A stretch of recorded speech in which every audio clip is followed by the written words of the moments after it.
If you want to actually trust yourself, like for real, seriously trust yourself, get to the point where you start to see that at the end of the day, you're the only one that you can trust at some point. Like at some point, you got to stop taking advice from people and you have to integrate the knowledge, right? You have to start to integrate everything that you've gained from other people. You have to start to bring that into the physical, right? Which is also the non-physical, but it's going to be as grounded into actual reality that it can be when you start to take all that information that you learned at the mind level and you start to integrate it into the body, right? Into actual reality.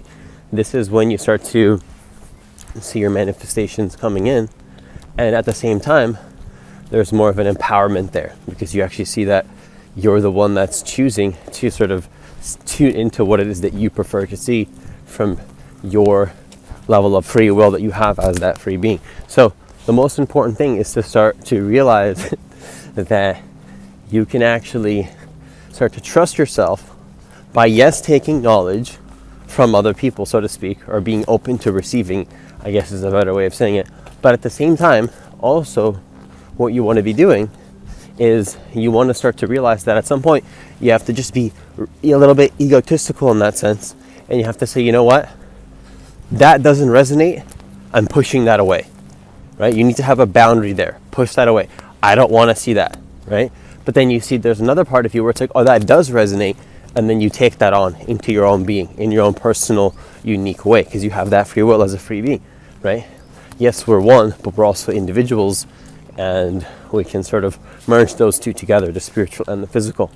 But it starts with being a little bit egotistical in the sense that you start to tune into only what resonates. So if somebody, for example, gives you some sort of a belief system like, oh, like $2,000 a month is too much for rent, let's just say, for example, and you're like, no, actually that doesn't resonate, just push it away.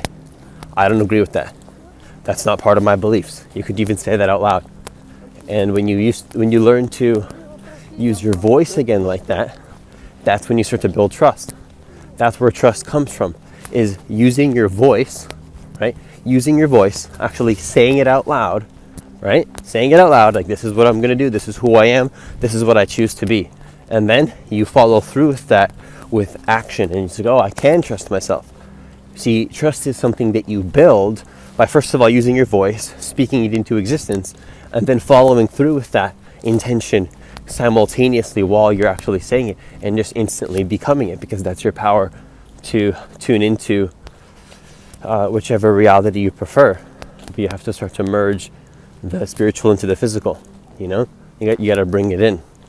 So if it hasn't been clear already, ultimately the easiest way to trust yourself is simply to learn to take back your voice. Okay, your voice is one of the biggest parts of your power. I'll just say it right now. If you think like, oh, using my voice is egotistical, oh, it's not spiritual, I'm going to tell you, you're going to have a lot of problems in your life in terms of feeling empowered, because you're not trusting your gut. You have to trust your actual gut. And that's part, in my experience, that's part of your physical gut health too.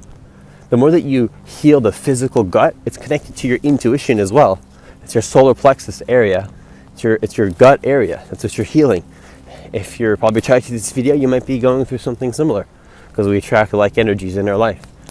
And we attract like energies, or we attract the exact opposite energy to teach somebody that that's not what they want. And then they use their voice to push that away. Oh, I don't resonate with that reality. I don't like what they're doing. Not that it's bad existentially, but it's not my personal unique preference as a free, sovereign being, spiritual being in a human body that can choose to tune into what it wants and just create what it wants. Just like create what you want. And you don't have to, I always say this, but I feel like it's not hitting home. It's not hitting home. You can create what you want without taking away from anybody's experience. You can do that. Like, I don't think that people are really taking that in. Like, are you actually taking that in? That you can create your own personal little reality. You can literally create your reality and not take away from anybody else's experience, because you see you have that free will as a being, And you still get to honor all the spiritual, the quote unquote spiritual aspects of life, where you realize that you're a light being. You're a light being and a physical being, and these two are meant to become one. Right? They're meant to become one, so that through the unwanted, you can step into the wanted. But now you don't see the wanted as bad anymore, because you've already seen the consequences of stepping into a more dense state of consciousness, where you see the consequences of being in that state, not trusting yourself, not using your voice.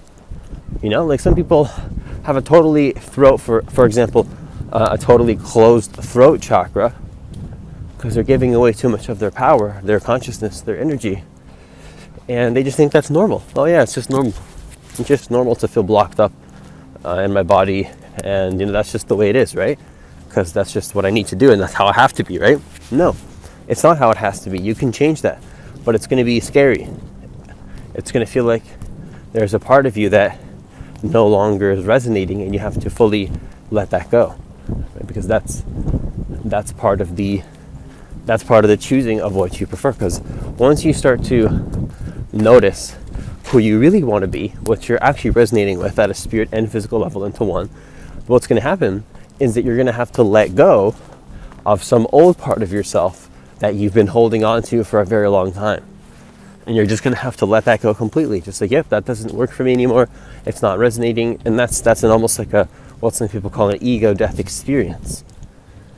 Right? You're just continually letting go who you aren't at the deepest level. Like, nope, that's not me. That's not who I am. Because why? Because you say so. It's just that simple. Why is that not who you are? Well, you can look at it as, it's all pre-planned, it's all destiny. And that's true. It's true. Maybe in some ways there is, like, everything's inevitable and it's about to happen, for sure. But also at the same time, that statement, notice how that statement doesn't contradict the truth that also what you choose comes into existence. Those two things are not a contradiction at all, whatsoever.